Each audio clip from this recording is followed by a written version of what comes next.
Et bonjour à tous, c'est Zachem et on se retrouve aujourd'hui pour le Festival international des jeux de Cannes 2024 pour Entrejeux Studio et je suis en compagnie de Christopher de SBG Édition. Si je dis pas de bêtises, c'est bien ça? C'est bien ça. Enchanté et content d'être là.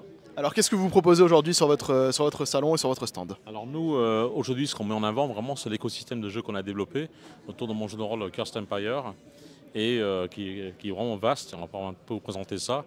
Et aussi le fait qu'on va sur Kickstarter bientôt avec la 3e édition du jeu de rôle. D'accord.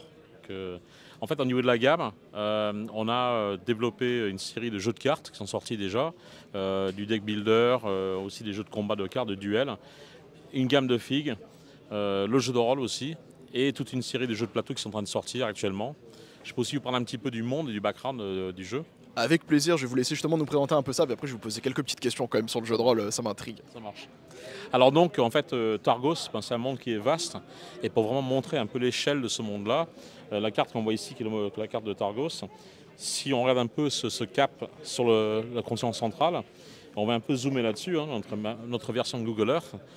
On a aussi la carte de ce cap avec 88 villages et cités qui sont détaillés dans l'Atlas, qui fait 300 pages. Et ça fait 30 ans que je fais maître de jeu, maître de jeu dans cette campagne-là. Et c'est très riche, très très développé. Et en fait, tous les jeux dérivent de ça, de ce background. Ça marche. Et donc du coup, donc là vous nous avez présenté du coup l'univers, mais d'un point de vue système, c'est basé sur quel système de jeu du coup? Comment est-ce qu'on joue à ce jeu de rôle là? Alors en fait, Cursed Empire, c'est avec un dé de sang à la base, qui peut un peu s'apparenter ou se rapprocher des jeux à l'époque de Chaosium et autres, mais on l'a beaucoup plus simplifié. Il y a la création de sorts, on crée ses propres sorts avec des runes. Il y a un combat, un système de combat qui est assez light, une version light du système de combat. Et il y a aussi un background qui est très très riche, avec une géopolitique. Il y a plus de 100 guildes, factions cultes dans le monde, qui sont détaillées. Et voilà, donc il y a énormément de richesse dans le monde en fait. C'est du dark fantasy assez brutal, hein, je dois dire. Hein. Alors justement, vous avez un exemple, vous avez parlé de 100 guildes. Est-ce que vous avez un exemple pour en montrer une peut-être qui sort un peu du lot justement dans cet univers-là? Alors en fait, dans les guildes des factions, ce qui sort vraiment du lot, ce sont les Darkins. Ce sont des personnages assez uniques. On peut incarner un personnage Darkin si on veut. Ils cherchent la renommée pour leur temple.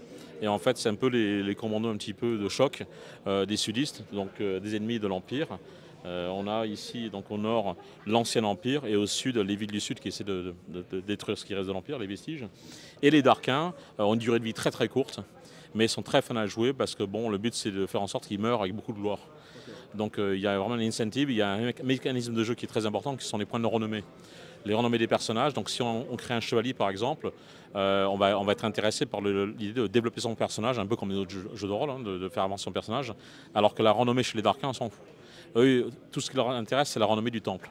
Donc en fait, même si ton personnage il meurt, tu peux après récupérer de la renommée de la même faction si tu recrées un personnage de la même faction.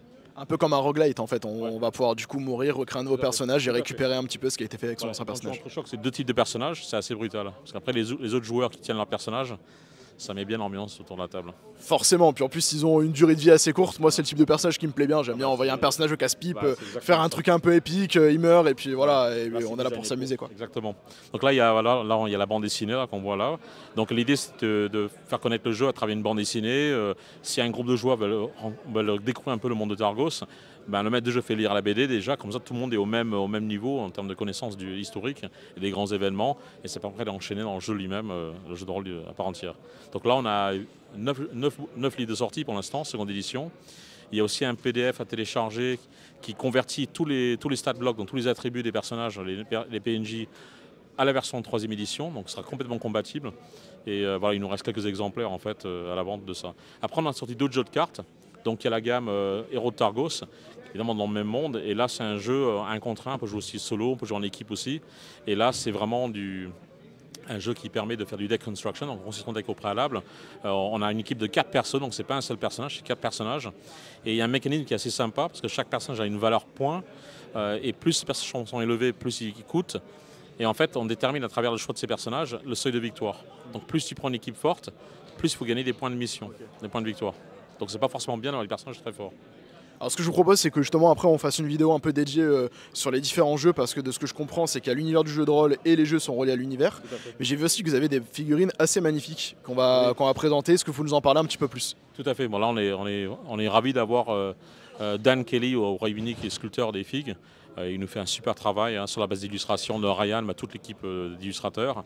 Et c'est vraiment un process itératif. On fait aussi du live streaming, on a plusieurs live streams de culture en temps réel, où même les participants peuvent donner un peu aiguiller un petit peu la sculpture en temps réel, c'est très fun. Mais ce qui est intéressant aussi, c'est que même au niveau des illustrations dans le jeu de rôle, 3e édition, même les épées, les items, les armures, etc., on a pris les fichiers STL des figurines et on les a colorés. Et dans le livre de jeu de rôle, on trouve les mêmes objets. Donc quand on a un PNJ contre qui on se bat et qu'on arrive à gagner contre PNJ, on peut récupérer en loot les mêmes objets sur la figurine. Tout est super immersif, super détaillé, au énième degré, hein, jusqu'à la dernière épée, quoi. Et la gamme figurine, on a plus de 300 figurines maintenant dans la gamme. On a aussi des jeux avec figurines qui vont sortir, il y a un Dungeon Crawler qui est en cours de développement, il y a des boss fights, enfin il y a toute une série de jeux autour de la gamme figurine. Donc il y a vraiment tout un univers complet que vous avez créé et en fait unifié avec les différents types de jeux qu'on retrouve aujourd'hui sur le marché en fait. Hein. On parle du jeu de cartes, du jeu de rôle, du jeu de figurines, du wargame, du donjon crawler. Et donc c'est ça que je vous propose qu'on discute dans une deuxième vidéo, dans un second temps, en passant en détail sur les différents jeux que vous proposez aujourd'hui sur le salon. Ça va? Avec grand plaisir, ouais. Super. Et ben on se retrouve tout de suite. Merci.